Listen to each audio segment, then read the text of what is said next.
Those of you familiar with older Terraria versions might know that the North Pole snowflakes used to be affected by the direction of the wind. Back then, it was a popular trivia fact and especially unique, given that it was the only weapon affected by the normally passive and invisible force. While this effect has since been removed, being disabled on the North Pole from 1.4 onwards, there is evidence that the developers once had much more planned for this game's wind physics. Within the game's code, there is a hidden toggle called Wind Physics that, when set, allows wind on the surface to actually move quite a few projectiles in the game, mostly weapon projectiles.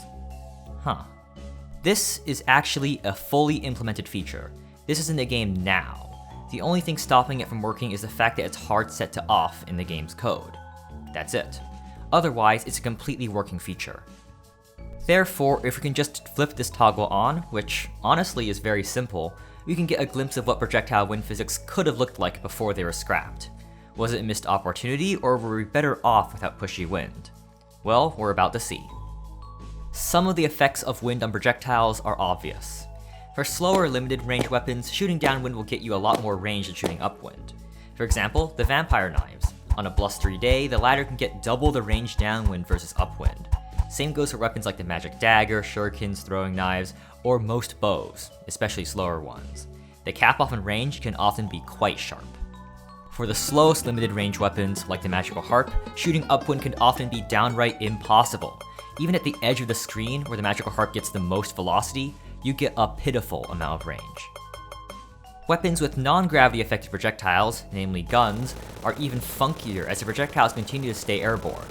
Instead of causing the projectiles to lose speed and then promptly hit the ground, the wind continues to affect the projectiles as they stay airborne. The wind can actually reverse the direction of the bullet and accelerate it downwind, which causes it to come back toward the player, essentially making a massive U-turn. Wind does a bit more than just screw with weapon range though. It also leads to some unintended behavior. The most glaring one is probably what it does to normally stationary projectiles. It causes them to roll. That is, move. Glow sticks proximity mines the flames from Molotov cocktails, and yes, even sticky explosives are still affected by wind on the ground. This means that they'll keep rolling across the ground downwind until they hit some obstacle or are otherwise ended. I imagine this would be rather inconvenient were this an actual feature, although throwing Molotov cocktails upwind might actually be a really effective strategy with how the fire travels downwind like this. Speaking of effectiveness, wind also makes a few attacks a lot less effective. The quote, smart bounce on crystal darts or nano bullets, which auto-aims toward enemies after a bounce, is completely thrown off by the wind as it doesn't account for it. Don't expect it to work as well with even a light breeze. Likewise, minions like the Pygmy Staff or Imp Staff, which shoot things, might also be thrown off significantly by the wind too, causing them to miss more often. From just these few examples, I think it's pretty obvious that wind physics, at least in this form, wasn't added to Terraria when 1.4 released. It's just broken.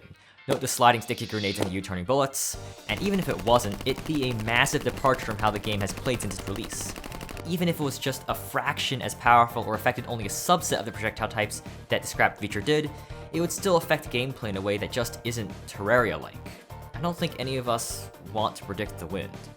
We really didn't miss anything in my opinion. Although I don't think it is a game-worthy feature, like many broken, old, and hidden parts of the game, it is still fun to experiment with.